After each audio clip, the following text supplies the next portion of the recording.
और अब हम उस रिपोर्ट के बारे में आपको बताएंगे जिसने हिंडनबर्ग रिपोर्ट के बाद एक बार फिर अडानी ग्रुप के शेयरों में अरबों रुपए के खेल का खुलासा किया है। यह खुलासा दुनिया भर के खोजी पत्रकारों के समूह organized crime and corruption reporting project यानी OCCRP ने किया है, जिसे अपनी खोजी रिपोर्टिंग के दौरान कुछ ऐसे नए डॉक्यूमेंट्स मिले हैं जिनके आधार पर दावा किया गया है कि अडानी परिवार के रिश्तेदार विदेश में बैठकर फर्जी कंपनियों के जरिए अडानी ग्रुप के शेयरों में गड़बड़ी कर रहे थे। OCCRP ने सारे डॉक्यूमेंट्स ब्रिटेन के अखबार द गार्डियन और फाइनेंशियल टाइम्स के साथ शेयर किए हैं। इन डॉक्यूमेंट्स के आधार पर अखबारों ने जो रिपोर्ट प्रकाशित की है उनमें अडानी ग्रुप को लेकर क्या खुलासे किए गए हैं, ये हम आपको आसान भाषा में समझाएंगे। पहले हम आपको रिपोर्ट में किए गए बड़े दावों के बारे में बताते हैं।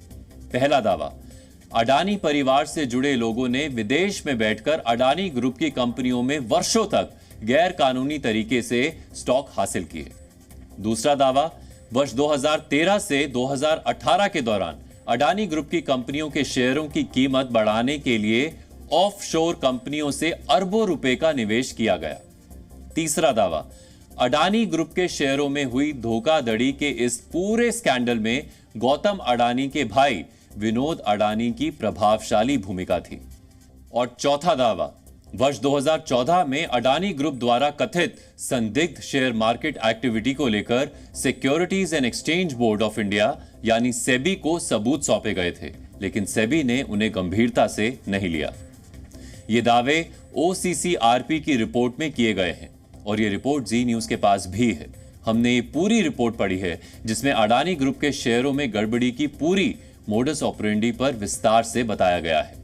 इन खुलासों को हमने अलग अलग पार्ट्स में बांटा है जिन्हें हम एक एक करके आपके साथ शेयर करेंगे, लेकिन उससे पहले आपको इससे जुड़ा थोड़ा बैकग्राउंड बता देते हैं। सेबी ने वर्ष 2020 में अडानी ग्रुप के शेयरों में मैनिपुलेशन के आरोपों पर एक्शन लेते हुए 13 ऑफशोर कंपनीज की जांच शुरू की थी। सेबी को अडानी ग्रुप की कंपनियों के कई पब्लिक शेयर होल्डर्स पर शक था कि वो असल में पब्लिक शेयर होल्डर्स नहीं हैं बल्कि अडानी परिवार से जुड़े हुए हैं। हालांकि बाद में सेबी के जांचकर्ता ये साबित नहीं कर पाए कि जिन ऑफशोर कंपनियों से अडानी ग्रुप में निवेश किया गया उनके पीछे कौन लोग हैं। अब पहला खुलासा जो इस रिपोर्ट में किया गया है वो आपको बताते हैं। OCCRP की रिपोर्ट में दावा किया गया है कि सेबी ने जिन 13 ऑफशोर कंपनीज पर अडानी ग्रुप के शेयरों में मैनिपुलेशन का शक जताया था, उनमें से 2 कंपनियों की लोकेशन और जानकारी उनके हाथ लगी है। ये दोनों कंपनियां मॉरिशस बेस्ड हैं। एक कंपनी का नाम है इमर्जिंग इंडिया फोकस फंड यानी EIFF और दूसरी कंपनी है EM रिसर्जेंट फंड यानी EMRF। रिपोर्ट में दस्तावेजों के आधार पर दावा किया गया है कि इन दोनों कंपनियों के जरिए अडानी ग्रुप में पैसे निवेश किए गए। रिपोर्ट के मुताबिक EIFF और EMRF ने साल 2013 से 2018 के दौरान अडानी ग्रुप की 4 कंपनियों Adani enterprises, Adani ports, Adani power और अडानी ट्रांसमिशन के शेयर खरीदे। रिपोर्ट में कहा गया है कि रिकॉर्ड से पता चलता है कि इन दोनों ऑफशोर कंपनियों से पैसा गुप्त तरीके से अडानी ग्रुप के शेयर्स में निवेश किया गया। रिपोर्ट्स में यह भी बताया गया कि ये कंपनियां अडानी के शेयरों में निवेश कर रही थी और यह भी खुलासा किया गया कि इन कंपनियों के पास पैसा कहां से आ रहा था। तो अब खुलासा नंबर 2 आपको बताते हैं। रिपोर्ट के मुताबिक EIFF और EMRF दोनों का मॉरिशस और UAE based 4 offshore shell company से फंड मिल रहे थे और ये चारों शेल कंपनीज अडानी परिवार से जुड़े 2 सहयोगी चैंग चुंग लिंग और नसीर अली शाबान नाम के शख्स चला रहे थे। रिपोर्ट में दावा किया गया है कि चैंग और नसीर दोनों विनोद अडानी के करीबी हैं और अडानी ग्रुप की कंपनियों में अलग अलग समय पर डायरेक्टर भी रह चुके हैं। रिपोर्ट में बताया गया कि चैंग और नसीर की चारों ऑफशोर कंपनियों ने बमुडा के एक बड़े ग्लोबल अपॉर्चुनिटीज फंड को पैसे भेजे। रिपोर्ट के मुताबिक चैंग और नसीर की कंपनी से मिले फंड्स को GOF, EIFF और EMRF को भेज देता था और इसके बाद EIFF और EMRF ने उस फंड का इस्तेमाल वर्ष 2013 के बाद से अडानी ग्रुप की कंपनियों के शेयरों को खरीदने में किया। रिपोर्ट में अगला खुलासा यह किया गया है कि विनोद अडानी के करीबी चैंग और नसीर की कंपनियों के जरिए जितना भी पैसा निवेश किया गया वो UAE based Excel investment and advisory services के निर्देश पर किया गया और दावा है कि यह कंपनी भी विनोद अडानी की ही है। रिकॉर्ड्स के आधार पर रिपोर्ट में दावा किया गया है कि EIFF और EMRF के जरिए अडानी के करीबी चैंग और नसीर ने वर्ष 2014 तक अडानी ग्रुप की कंपनियों में लगभग $260 मिलियन यानी करीब 2149 करोड़ रुपए का निवेश किया। मार्च 2017 तक चैंग और नसीर की ऑफशोर कंपनीज ने अडानी ग्रुप के शेयर्स में $430 मिलियन यानी 3,555 करोड़ रुपए का निवेश किया। रिपोर्ट के मुताबिक यह उनके पोर्टफोलियो की पूरी 100% रकम है। ये तो हुए खुलासे जो OCCRP की रिपोर्ट में किए गए हैं, लेकिन इन खुलासों का मतलब क्या है? आम जनता के तौर पर सोचे तो अगर विदेशी कंपनियों से अडानी ग्रुप की कंपनियों में निवेश किया भी गया तो इसमें गलत क्या है? तो यह भी आपको समझना चाहिए।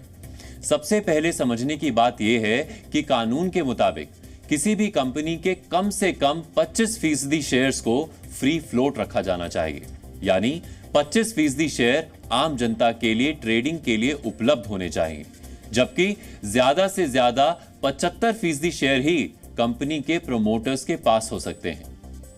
प्रोमोटर्स वो होते हैं जिनकी कंपनी के साथ सीधी भागीदारी होती है। तो अब वापस OCCRP की रिपोर्ट्स पर आते हैं, जिसमें दावा किया गया है कि अडानी परिवार के करीबी चैंग और नासिर की ऑफशोर कंपनियों EIFF और EMRF के पास वर्ष 2016 में अडानी ग्रुप की कंपनीज के 8 से 14% शेयर थे।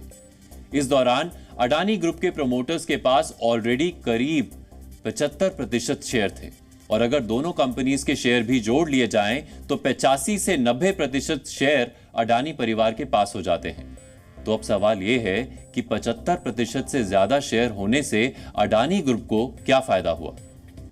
जब कोई कंपनी 75% से ज्यादा शेयर खुद खरीद लेती है तो मार्केट में शेयर की आर्टिफिशियल कमी पैदा हो जाती है। इस कमी की वजह से शेयर का मार्केट प्राइस बढ़ जाता है, जिसे बिजनेस की भाषा में प्राइस मैनिपुलेशन कहते हैं। प्राइस मैनिपुलेशन की वजह से कंपनी की मार्केट वैल्यू में भी आर्टिफिशियल बढ़ोतरी होती है। इससे होता यह है कि बाजार में यह गलत फहमी पैदा की जा सकती है कि कंपनी अच्छा कर रही है और इससे कंपनी को मार्केट से और ज्यादा पैसे उठाने में आसानी हो जाती है। OCCRP की रिपोर्ट के मुताबिक यही अडानी ग्रुप की कंपनियों के साथ हुआ। रिपोर्ट में बताया गया है कि सितंबर 2013 में अडानी ग्रुप की मार्केट वैल्यू $8 बिलियन थी, जो वर्ष 2022 में बढ़कर $260 बिलियन हो गई। रिपोर्ट में दावा किया गया है कि अडानी ग्रुप की मार्केट वैल्यू में हुआ इजाफा उसके शेयरों की खरीद में हुई धांधली की वजह से हुआ है। ऐसा ही खुलासा हिंडनबर्ग की रिपोर्ट में भी किया गया था और अब इस नई रिपोर्ट में जो खुलासे किए गए हैं उसके बाद अडानी ग्रुप पर एक बार फिर सवाल उठ रहे हैं और कांग्रेस इस रिपोर्ट के बहाने मोदी सरकार से भी सवाल पूछ रही है। सबसे पहले सवाल उठता है, ये जो पैसा यूज किया जा रहा है ये किसका है? ये अडानी जी का है या ये किसी और का है? और अगर किसी और का है तो वो किसका है? ये सबसे पहला सवाल है। दूसरा सवाल है कि इस काम को करने के लिए मास्टरमाइंड विनोद अडानी जी हैं, जो उनके भाई हैं, गौतम अडानी जी के भाई हैं, मगर उनके साथ उनके 2 बिजनेस पार्टनर और हैं। एक का नाम नासिर अली शबान अली और दूसरा चैंग चुंग लिंग चाइना का है। तो दूसरा सवाल यह उठता है कि जब अडानी जी हिंदुस्तान का इंफ्रास्ट्रक्चर खरीदे जा रहे हैं तो ये जो चाइनीज नेशनल है ये इसमें कैसे इन्वॉल्व है? इसका क्या रोल है? इसने क्या किया? यह साबित होना चाहिए। यह दूसरा सवाल। और ये जो फॉरेन नेशनल्स हैं ये हिंदुस्तान की शेयर मार्केट को कैसे मैनिपुलेट कर रहे हैं? यह सवाल क्यों नहीं पूछा जा रहा है? और तीसरा सवाल,